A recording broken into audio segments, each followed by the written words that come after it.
Okay, folks, I'm here to give a review to Dustin Mills' newest horror movie, The Ballad of Skinless Pete. The Ballad of Skinless Pete is about this scientist, Peter Peel, who discovers a cure to cancer that's located inside these worm-like creatures.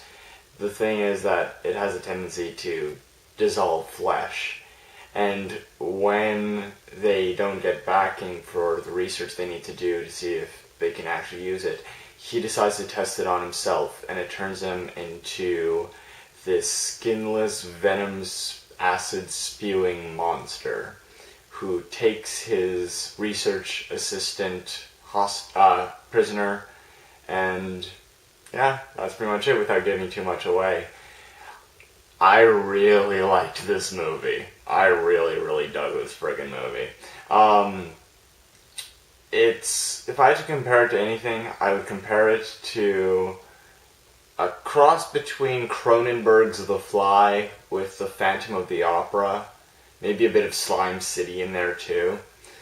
It's got pretty much everything you could want. It's got great practical effects. The film was made for $1,000, and the effects here are wonderful, and the movie looks great too. It looks better than most of the multi-million-dollar horror movies I've seen this year that just plain off sucked ass. God, curse a check. But no, but this is where the key to the movie's success lies, in the cast. And the leads, Brandon Salkill? Is that how you pronounce his name? Salkill? I apologize if that's wrong, but he's fantastic in this. He's great. Really reminds me of Jeff Goldblum in The Fly, with all the twitching and ticking. His body language is just amazing in this movie. Erin R. Ryan is wonderful as the female lead. I really want to get her in something someday because she was just fantastic. My good friend, Mr. Dave Parker, or Mr. Park, as some of you probably know him, he has a nice little part in this as this scummy rich dude who could finance the research but would rather not risk losing his money, and he's great, total sleazeball in this.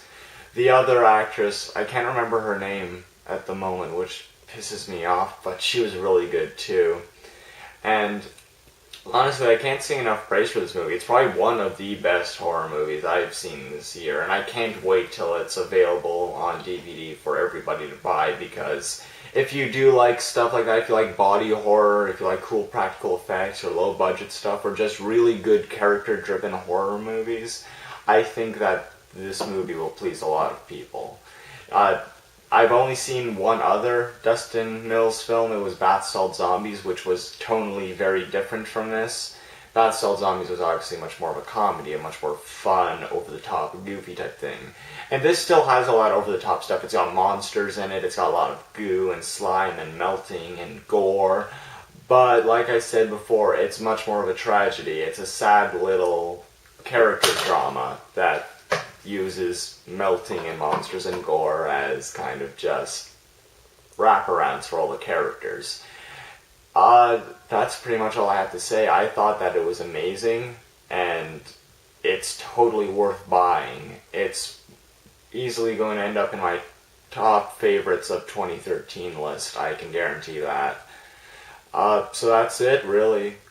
Check out Dustin Mills' The Ballad of Skinless Pete, and congratulations to the entire cast for giving some of the best performances in a horror movie I've seen all year.